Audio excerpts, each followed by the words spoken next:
What's up guys, my name is Eldon and welcome back to another video. Today's video is going to be on a chapter cover art and how I draw it from start to finish.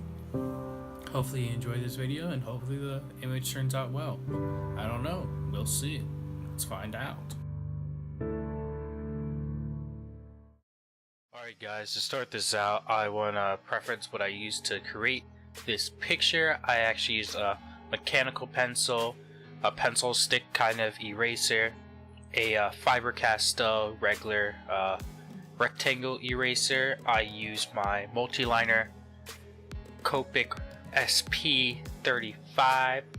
I also use some paint to cover up some mistakes, and a paintbrush also to help me cover up some mistakes.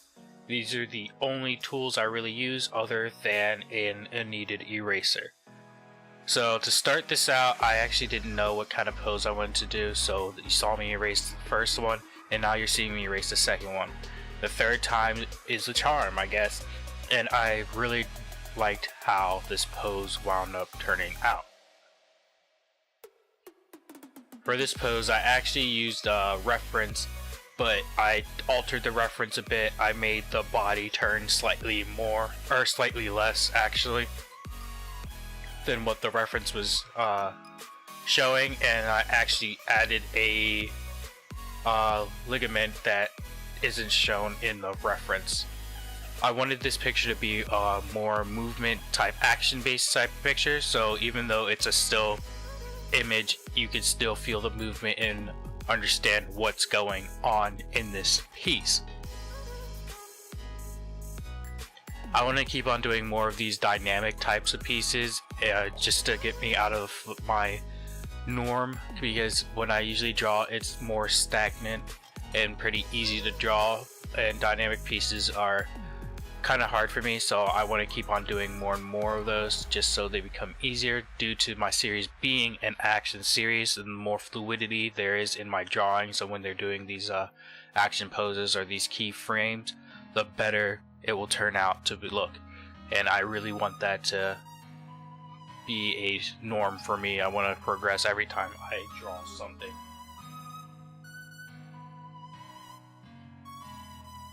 So with that said, I started adding some more details in, like the face and the hair.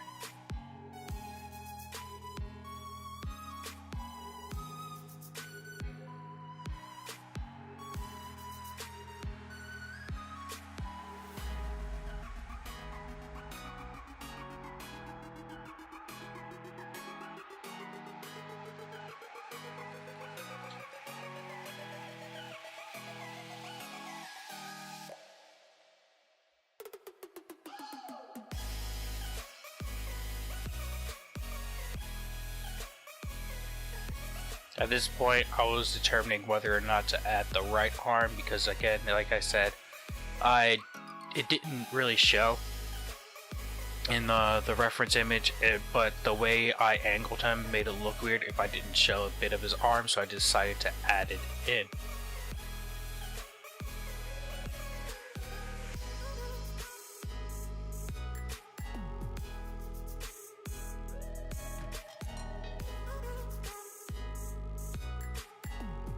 This part is where it gets all choppy. That's due to me live streaming and having some weird settings on, trying to make the live stream smoother, but it actually made it worse. So I'm sorry for this portion. I will fix it later on. I'll stop live streaming and then go and fix it. But yeah, that's why this section's a bit choppy. The first portion of the video, it was just me recording. The second and third portions, I was live streaming them. Overall, my Twitch channel, I live stream on the YouTube, Twitch, and Picardo all at the same time. My Twitch is Eldon Does Things, while my YouTube and Picardo is EldenDraws. So if you want to see me stream art, you can follow me on those, but on my EldenDraws I also will be streaming video games. So if you're interested in that, you can follow me on there. And yeah, I have a gaming channel too, so it all ties in together.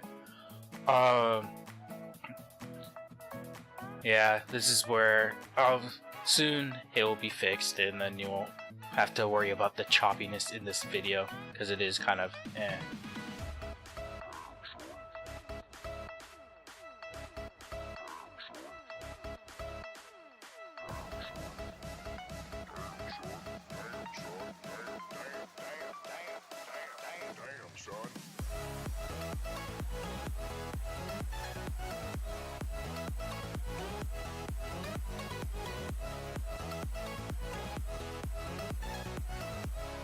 So like I like to say in almost every single one of my videos where I do inking, line work is key.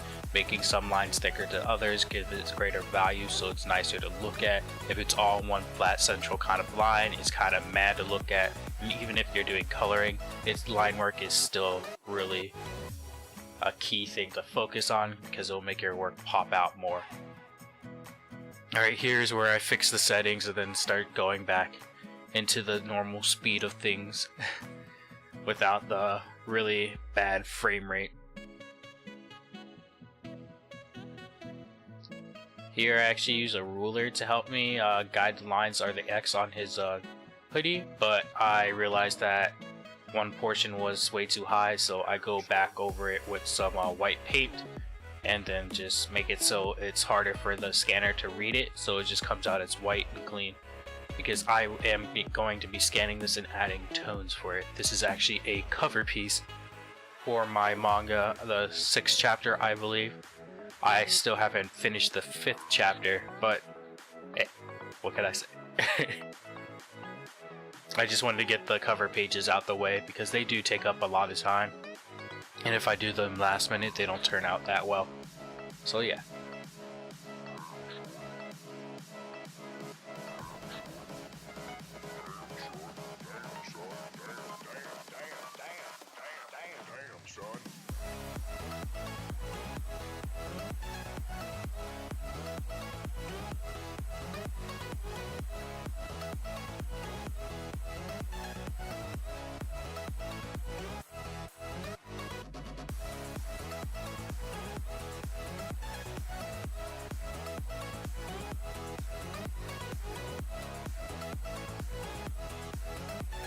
So as you can see, I'm doing some touch-ups on the black parts or the heavily dense black areas of this image. It's due to my scanner. When you scan it in black and white, it sometimes doesn't read all the blacks because they have like a slight shine to them or something like that. So it'll leave some white marks. It's kind of annoying, but it's nothing you can't deal with. Just resizing the picture and making a double image because I want to have the effect of having a bigger image of the background, just to give it more of a filled space so I don't have to actually draw out a background. I can just do this and it still fills most of the space and still makes the image pop. To do this, I just copied it, then I lowered its opacity to make it so that it isn't as forthcoming as the main picture. The toning sequence is pretty easy, so with that out the way, all I had to do is add the banner, edit the banner a little bit to make it fit, and then I was done. Hopefully you enjoyed this video. If you did, don't forget to leave a like, comment, and subscribe for more. Don't forget to follow me on my social media, Facebook, Instagram, here on YouTube, and Twitter. I also do live streams like I said earlier, so don't forget to follow me on there. Again, hopefully you enjoyed the video, and I'll see you later. Peace.